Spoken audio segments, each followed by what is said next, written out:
بسم اللہ الرحمن الرحیم۔ آج ہم آپ کو بتائیں گے کہ سانپ اور مور کو جنت سے کیوں نکالا گیا۔ سانپ اور مور پہلے جنت میں ہی رہتے تھے۔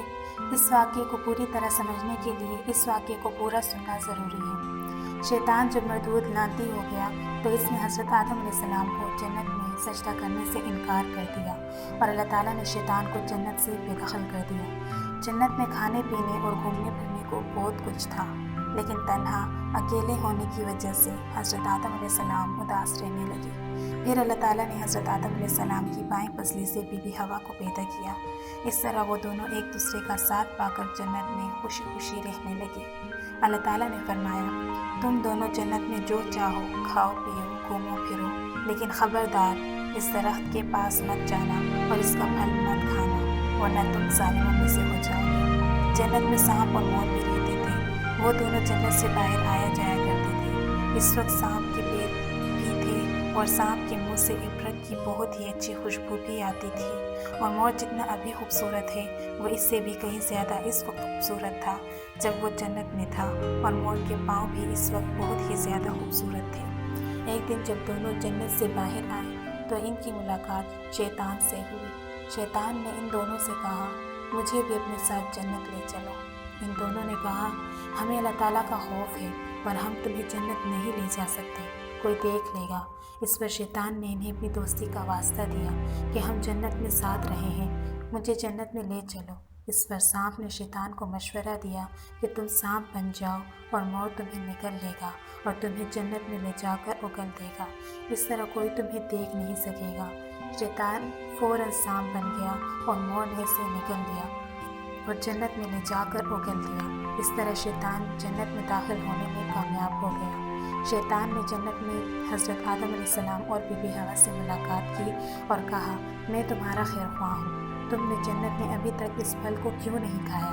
اس پر دونوں نے بولا کہ اللہ تعالیٰ نے ہمیں اس درخت سے دور رہنے کو کہا ہے اور اس کا پھل کھانے سے سخت منع کیا ہے، اس لیے ہم نے وہ پھل ابھی تک نہیں کھایا اور نہ ہی کھائیں گے۔ جب حضرت آدم علیہ السلام سو گئے تو شیطان پھر بی بی حوا کے پاس آیا اور اسے بہکانے لگا اور کہا کہ اللہ تعالیٰ نے تمہیں وہ پھل اس لیے کھانے سے منع کیا ہے کہ کہیں وہ پھل کھانے کے بعد تم فرشتہ نہ بن جاؤ اور ہمیشہ کے لیے جنت میں نہ رہنے لگو۔ بی بی حوا نے شیطان کے بہکاوے میں آ کر اس درخت کا پھل کھا لیا، اور جب حضرت آدم علیہ السلام سو کر اٹھ گئے تو انہیں بھی بہت اصرار کیا اور مجبور کیا اور وہ پھل حضرت آدم علیہ السلام کو کھلا دیا۔ جیسے ہی ان دونوں نے اس درخت کا پھل کھایا، ان کا جنت کا لباس اتر گیا۔ تبھی اللہ تعالیٰ نے ان دونوں سے کہا، میں نے تمہیں اس درخت کے پاس جانے سے اور اس کا پھل کھانے سے اسی لیے منع کیا تھا، تم دونوں نے اپنی جان پر بہت ظلم کیا ہے۔ تبھی حضرت آدم علیہ السلام اور بی بی حوا کو اپنی غلطی کا احساس ہوا اور انہوں نے اللہ تعالیٰ کی بارگاہ میں اپنے گناہوں کی معافی مانگی۔ اللہ تعالیٰ نے انہیں معاف فرمایا اور اللہ تعالیٰ نے حضرت آدم علیہ السلام اور بی بی حوا کو جنت سے نکال کر زمین پر بھیجا اور ان سے کہا کہ زمین پر ایک خاص وقت تک تمہارا ٹھکانہ ہے اور تم زمین پر ہی رہو گے۔ اللہ تعالیٰ نے شیطان کو جنت میں لے کر آنے پر مور کی خوبصورتی چھین لی، جس پیر سے وہ شیطان کو جنت میں لایا تھا۔ اللہ تعالیٰ نے مور کے ان پیروں کو بدصورت بنا دیا۔ جس منہ سے سانپ نے مور کو مشورہ دیا شیطان کی مدد کرنے کا، اللہ تعالیٰ نے سانپ کی منہ کی عبرت کی خوشبو چھین کر سانپ کے منہ میں زہر بھر دیا اور سانپ کے پیر چھین کر مور اور سانپ کو جنت جیسی جگہ سے ہمیشہ کے لیے بے دخل کر دیا۔